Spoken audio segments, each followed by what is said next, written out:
Hello दोस्तों, कैसे हैं आप सब लोग। उम्मीद करता हूं आप सब लोग खैरियत से होंगे और हमारी बताई हुई दवाओं से फ़ायदा उठाते होंगे और दूसरों को फ़ायदा पहुंचाते होंगे।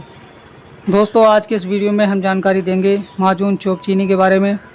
माजून चोप चीनी ये कौन कौन सी बीमारियों को दूर करता है, इसमें कौन कौन से अज्जा शामिल किए गए हैं और इसको इस्तेमाल करने का तरीका क्या है। तो दोस्तों, वीडियो शुरू करने से पहले आपसे गुजारिश है कि हमारे चैनल को सब्सक्राइब करें और बेल आइकन को ज़रूर दबा दें। तो आइए दोस्तों, वीडियो को शुरू करते हैं।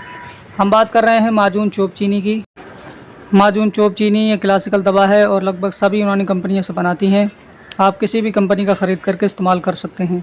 माजून चोप चीनी, इसमें कौन कौन से अज्जा शामिल किए गए हैं, तो इसमें करनफल, जोज़बुआ, गुले सुर्ख, ज़ाफ़रान, ज़र्र नबात, खुलंजा, साद कूफ़ी, जंजबील, दार फिलफिल, आकरकरा, जदवार खुताई, दार चीनी, काकिला, फिलफिसिया, मसदगी, सूरनजान, बोजीदान, सनामकी, इंद्रजोशीरी, चोप चीनी, शहद खालिस, तमाम तरह अज्जा शामिल करके माजून चोप चीनी को तैयार किया गया है, जो कि आतिशक के मरीज़ों के लिए बहुत ही फ़ायदेमंद होता है।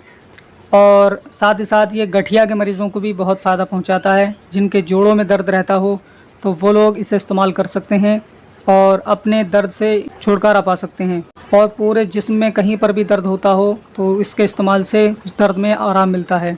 और ख़ुसूसी तौर पर इसको इसलिए बनाया गया है कि जो आतिशक की बीमारी होती है उसमें जो दर्द होता है उसके दर्द को दूर करने के लिए माजून चोप चीनी ख़ास तौर पर फ़ायदा पहुँचाता है। अगर इसके इस्तेमाल की बात करें तो इसको सुबह के वक्त में एक छोटा चाय का चम्मच आप इस्तेमाल कर सकते हैं। अरक़े उशबा के साथ में इस्तेमाल करें तो ज़्यादा फ़ायदा मिलेगा, वरना आप पानी से भी इसे इस्तेमाल कर सकते हैं। तो दोस्तों, ये थी आज की वीडियो माजून चोप चीनी के ताल्लुक से। उम्मीद है कि आपको पसंद आई होगी। वीडियो अच्छी लगी हो इसे ज़्यादा से ज़्यादा शेयर करें ताकि दूसरे लोग इससे फ़ायदा उठा सकें। और अगर अभी तक आपने हमारे चैनल को सब्सक्राइब नहीं किया है तो ऐसे ही और जानकारी हासिल करने के लिए हमारे चैनल कादरी हर्बल दवाखाना को सब्सक्राइब करें। तो आज के लिए बस इतना ही, मिलते हैं अगली नई वीडियो में।